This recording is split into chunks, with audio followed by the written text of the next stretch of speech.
So this is a panel on research for games. The observant upon you have noticed I'm not Kjeld Glimerfen, who is quite ill.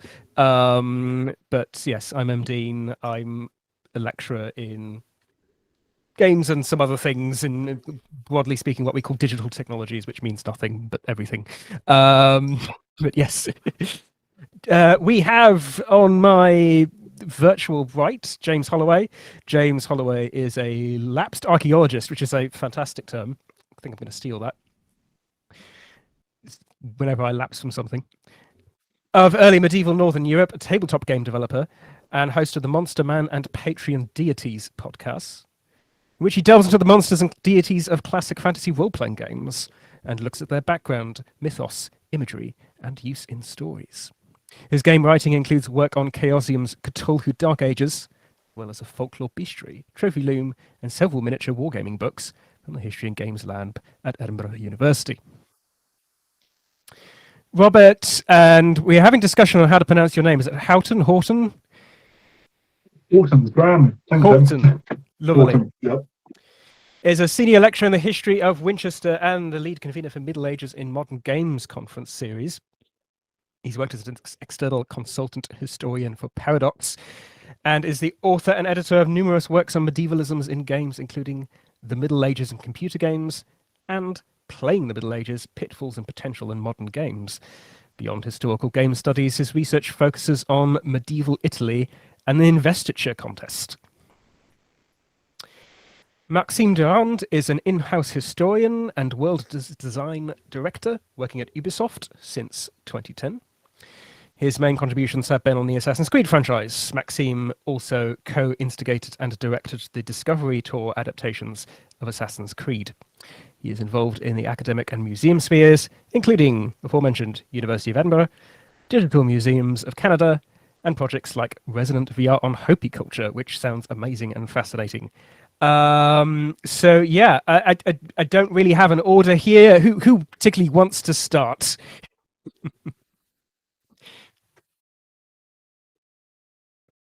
Nobody wants to start. I might force Maxime to start because he's smiling the most. All right, I will. And thank you so much for the invitation. It's special and great to be here, and I'm really eager to learn about all of your work, but also hopefully to share some useful ideas and tips, or to be challenged also. I have prepared some slides. Please bear with me. We'll see how this goes. I think it should go pretty well. All right. I'm gonna try to stick to the 5-ish minutes. Using these slides really helped me to embed the vision and the visual culture that goes along with the work that I do at Ubisoft. So, in-house historians at Ubisoft, what do we do? How do we work? So I'd say first, this is probably the best allegory of what we try to do at Ubisoft, or how historians work. There's a ship that's rowing, that's production, that's a video game that's being produced, and we're just one team member out of all of these people trying to row, hopefully in the same direction. So we have to be wary of where the ship is trying to go, and trying to inflect some ideas, some suggestions, but we have to be team workers. So if you've done teamwork in your life, it's not easy. So you may think you're right, but in reality, it doesn't mean that you will be right in the end if you're not able to convince others, but you have to be considerate of their other opinions. The art director, game designer, game director, everyone has an opinion on where they want a game to go. And as a historian, well, we tend to want to inflict their will on being more accurate, more authentic, but it doesn't always end up that way. So it's about finding balance. For me, it's always about being available, but find time for research. Going for straight to the point answers when people ask questions, but offer them opportunities to learn more, like rabbit hole opportunities. You want them in some ways to ask further questions. So that's also another way, is to provide multiple choices, not too many, but few of them, so that they have agency. It is important to provide them with autonomous tools, because otherwise, reality is I'm not doing all the research, team members are doing it on their own, but if I don't provide great tools for them, then they'll be obviously using a lot of tools that we maybe like to avoid. So it's always really important to help them understand what tools are in front of them. What is essential is also to find out what will be helpful for them and how they what are their needs, and to be respectful. I say this again, like in mind of the previous point, where I could be right about something about accuracy, but if they don't want to be interested in it, then I cannot force it on them.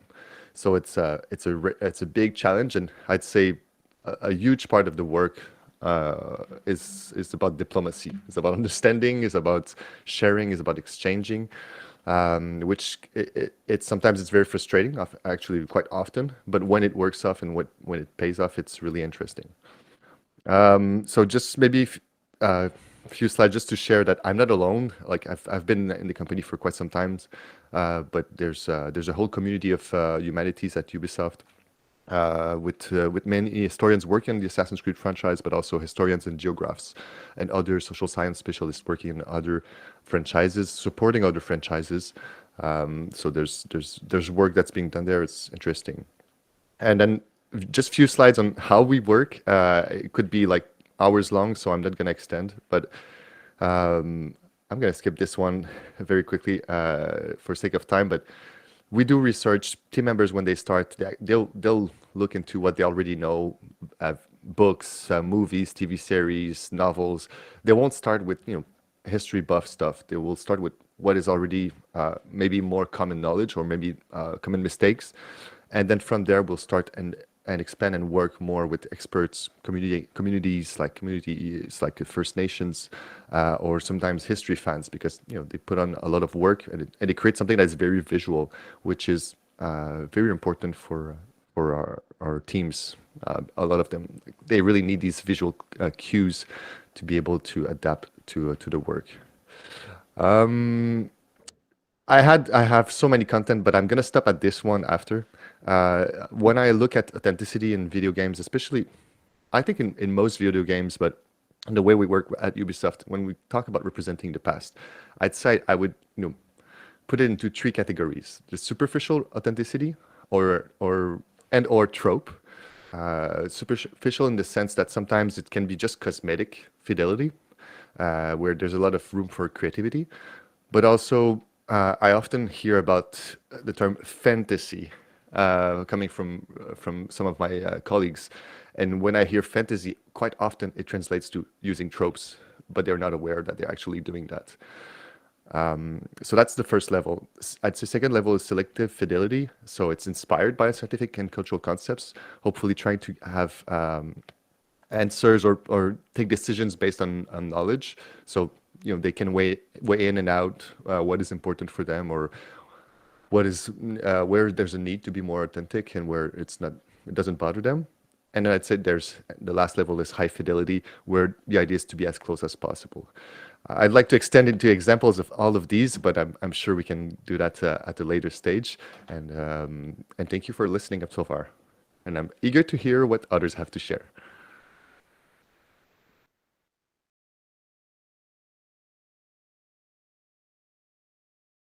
Thank you, Maxime, and well done for sticking to time. That was greatly appreciated, because we will get lots of interesting questions. Could I possibly move on to James? Oh, just sure, because absolutely. he's nearer to me and I can physically grab him. I don't think you can. All right. So, to echo what Maxime said, thank you so much for inviting me. It's exciting to be here. As kind of the lone representative of tabletop gaming, in something is sort of primarily about digital gaming, I wanted to talk a little bit about kind of what, at least in my experience, are the similarities and differences between the kinds of challenges that these two things face. And I think there's a lot of similarities. I think, in particular, like my earlier historical game designs are all for role-playing games, and writing role-playing games in particular poses unique sets of challenges. And thinking particularly about the problem of agency, because when you are presenting a role-playing game to players, they have a much greater freedom of action with it than people who are playing a digital game, right? Digital games are inherently limited in a way that tabletop role-playing games aren't. But that's actually, from the RPG design perspective, a huge problem. Well, that's only a problem if you care about the outcome, which, as it happens, I do, but you don't have to if you don't want to. Specifically, like, and oddly, I think this desire for a combination of agency and authenticity winds up being a problem that paralyzes players. When I was doing, I had to give a talk when we came out with not our most recent historical miniatures game, but the one before that. I gave a talk at the Royal Armies, and I asked a lot of people prior to my talk on social media what were the questions that they had about designing historical tabletop games. And the two questions that came up the most were, first, how do you balance playability and accuracy, which I think is actually maybe not a very helpful question. And the second one was, like, what if I get it wrong? You know, I'm so scared of doing this historical setting because I'm going to get it wrong. And that's why, you know, historical games are not very popular. Like, there are almost, like, it's not that historical, like truly historical RPGs don't exist, but for the most part, what you have are historical settings used as a backdrop for horror or fantasy or science fiction games. And in particular, very kind of like ones that are familiar through popular culture. So if you look at, like, there are Call of Cthulhu setting books that do a lot of research into what life was like in 1920s America, but you can always default to this thing of private eyes and you know, gangsters and these sort of familiar tropes. And so people are very concerned that they will get this wrong in a way, in a way that they don't feel about fantasy games. And I think also there's a sense that the knowledge of a fantasy setting is bounded, whereas that, you know, there are only so many books, and if you have read them all, then you know everything there is to know about the Forgotten Realms or whatever, which would be a tall order, but not as much of a tall order as knowing everything there is to know about medieval England. And so for me, a lot of the challenge in writing historical games is this kind of like the creation of support for players to make decisions that feel natural, that feel authentic within the context of the game. But then also, partly there's a communication issue, which is maybe outside game design per se and more connected to game writing, which is really what I think I do rather than design, which is giving people permission to be wrong or to deviate from history. Because there's the introduction to, if you haven't read Harlem Unbound, which is Chris Spivey's wonderful Call of Cthulhu setting book set during the kind of Harlem Renaissance, there's a sort of bit at the beginning where he poses the question, like, well, what if I get it wrong? What if I do this in a way that, like, you know, doesn't honor Langston Hughes specifically enough? And Spivey goes, yeah, that's Jake. Like, that's fine. You know, like, no one expects it to be perfect. It's, you know, you probably don't get all this other stuff about the 1920s wrong. Like, you don't have to feel frightened of this, and it's understandable why people would. So I feel like the challenge here is that the tabletop play experience puts a lot of the engagement with history directly onto the players of the game rather than the creator of the game. Or more accurately, we can say that the players are in part creators of the game. And so then how do we provide tools for them to engage with that in a way that is satisfying for them, both in terms of historical experience and in terms of a game? You'll note that I'm asking rather than answering that question. Yeah, awesome, James. I had many similar experiences myself as a tabletop DM. Rob. Brilliant. Thanks, and thanks, James, the Mac team. I suppose I'm feeling a little bit of a fraud here because both James and Mac team have worked much more extensively with game design, game development than I have. But I suppose I'm bringing a bit of being modest, yeah. But I'm bringing a bit of a different perspective, I suppose, because Maxine's worked with Assassin's Creed and Investiture are maybe kind of shifting into RPG type games work primarily with role-playing games. I'm much more about the strategy side of things. So I've worked with Paradox Interactive mainly on Crusader Kings 2.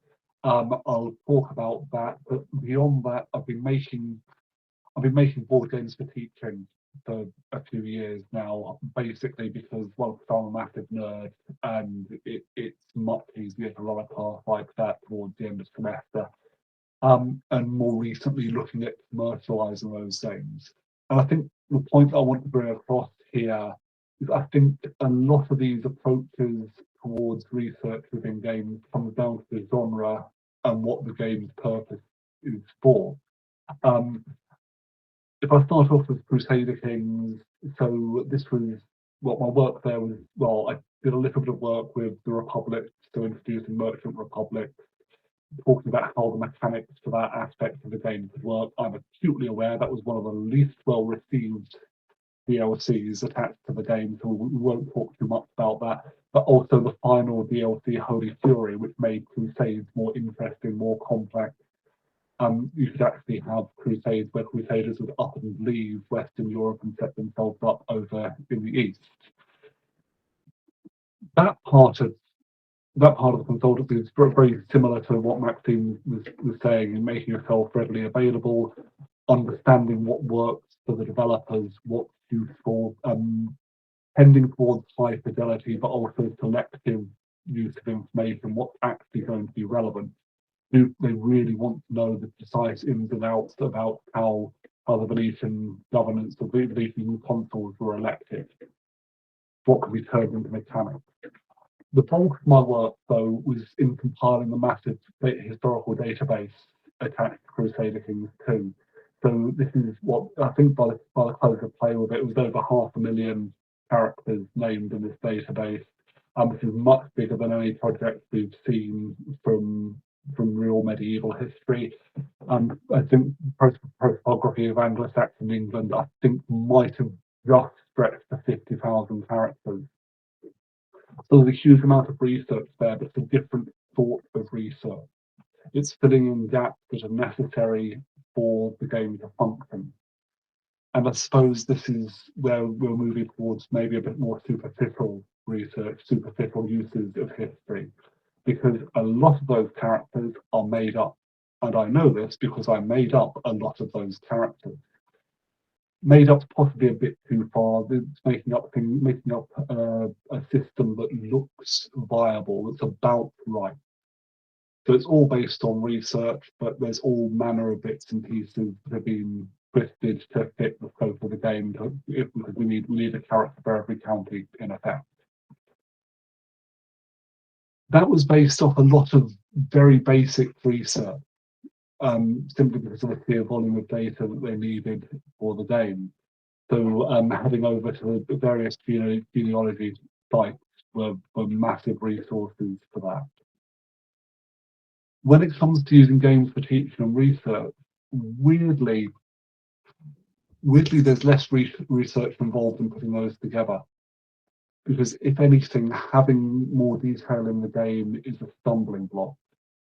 What I'm trying to do with these games is set up a set of mechanics that students can understand clearly, set up a model, a set of rules which don't necessarily work very well, but which they can criticize, which they can critique off the backs of their own research.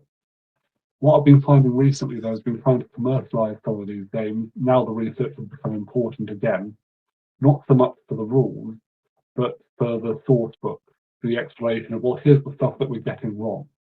And I suppose I'm running into a similar problem to what James has said here, about how far can we deviate from history. I suppose in my case, there will be deviations. No one's quite, well, I don't know, we've started to talk to some more gamers, then we're starting to see people who want to accurately recreate battles and so forth. But I think a lot of the time that's a disadvantage for this sort of game. I definitely see where James is coming from with role-playing games, or the more strategy side of things, then this agency maybe goes off in a different direction. So I'm sorry, I appreciate I've rambled quite a bit there, but hopefully there's something useful. No, that's fantastic. Thank you so much. If I can kind of if people can sort of think of questions they might ask. But by the way, if you need to ask a question, please just put up your hand. I'm aware that the hand thing does not seem to work on mobile, so if you cannot put up your hand, just stand on or near a podium, and I will find you. And once you've put up your hand, you can just step near onto the podium, and once you're on the podium, everybody should be able to hear you. Yeah, if I can just sort of abuse Chair's privilege to kick us off.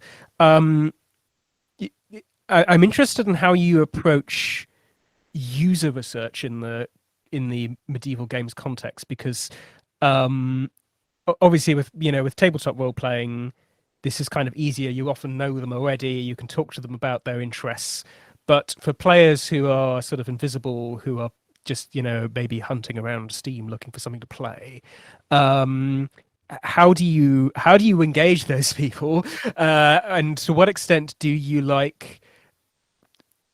strike the balance between sort of pandering, as it were, to the idiosyncrasies of people who just play every medieval game and nothing else, versus actually bringing new people into the experience and maybe educating them on something which they might not necessarily engage with otherwise?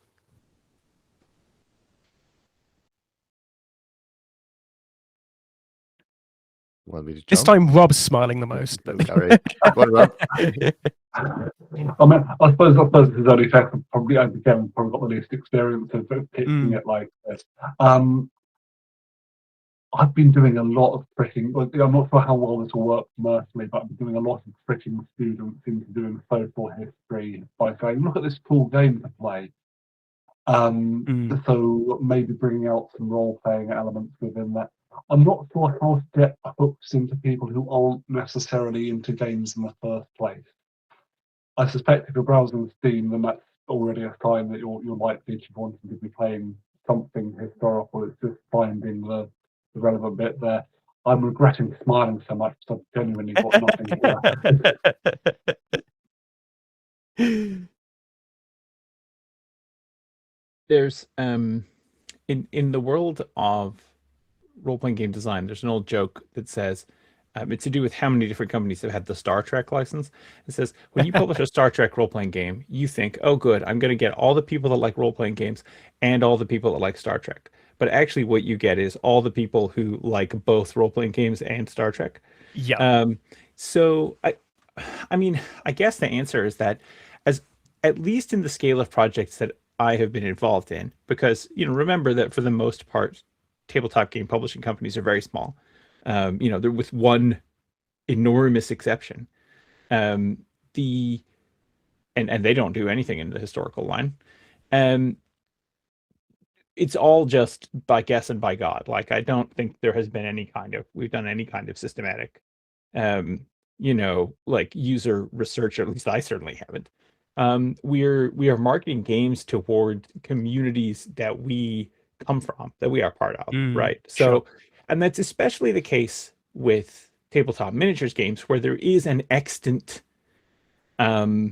historical miniatures wargaming community with pretty robust community institutions. And the problem there is that on the one hand, that means that there's a lot of it's quite straightforward to come to the attention of people within that community, but it can often be quite difficult to get people who are not interested in historical miniatures gaming into that world. And I've been in the specific, I've had this challenge of the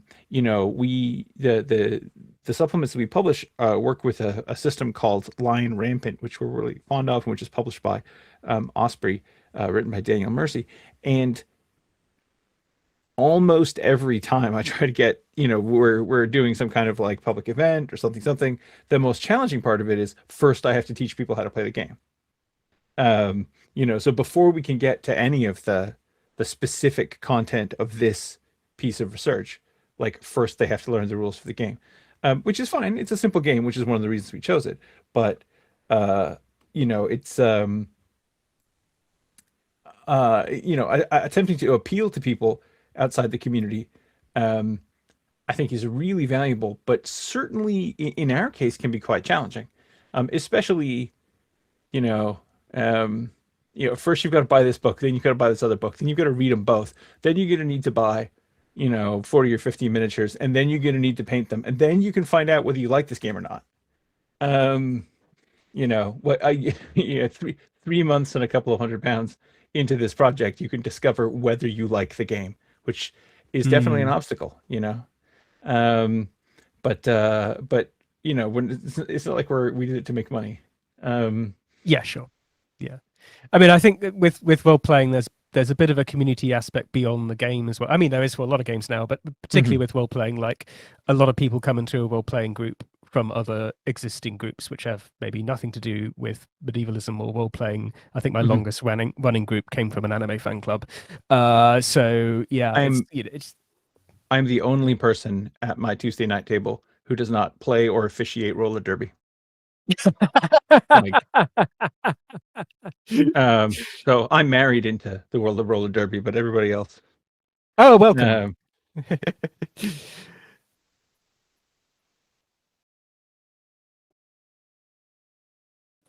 I obviously have a very different perspective in the way that, user research analysis is super important, but obviously there's quite a big machine around me to help with this. But if I was thinking about insights that could transfer to other mediums, obviously one of the elements that I reflect on the choosing of projects for the Assassin's Creed franchise, whether it's the AAA video games, the novels, comic books, and so on, there's a fine balance between what players expect. We've had this list for like ages now of like what were the main topics that players were expecting for the main titles in Assassin's Creed. There's many of them that have been produced by now. Like Feudal Japan was probably on the top 3 for a very long time, but I think we were very scared to work on that one. But also it's important that I think that sometimes we choose also time periods that may not be in people's minds. So the value of choosing a time period that players expect is that it attracts people. I could think certainly of Assassin's Creed Valhalla with the hype around Vikings. There was already a vibe around it. I mean, we didn't create it. We just surfed on it and suggested something that was maybe slightly different, slightly in part feeding the need, the want, but at the same time offering something else. I believe in this case, we're very interested in Anglo-Saxon history and representing England more than just the receiving end of Viking raids, and that's an opportunity. It's like inadvertently, well, I should say the comparison is the same with Assassin's Creed Black Flag. The hype around pirates was already there, but then the idea was, how can we suggest something that is maybe a different view, different lecture of the situation, maybe a little more serious and more authentic than, let's say, without naming it, Pirates of the Caribbean. But at the same time, on the other way, I'd say things like the Italian Renaissance for Assassin's Creed 2 was probably like the very surprising choice that I don't think a lot of game designers would come up with as their first idea of making a successful either medieval or early Renaissance period historical video game. So I think there's some balance in between them. But yeah, user research is super, super important in trying to understand them. But it's impossible to please everyone because we have so many different players. I mean, that's even true in a role-playing group of 4, I think. James, Cyanotic James.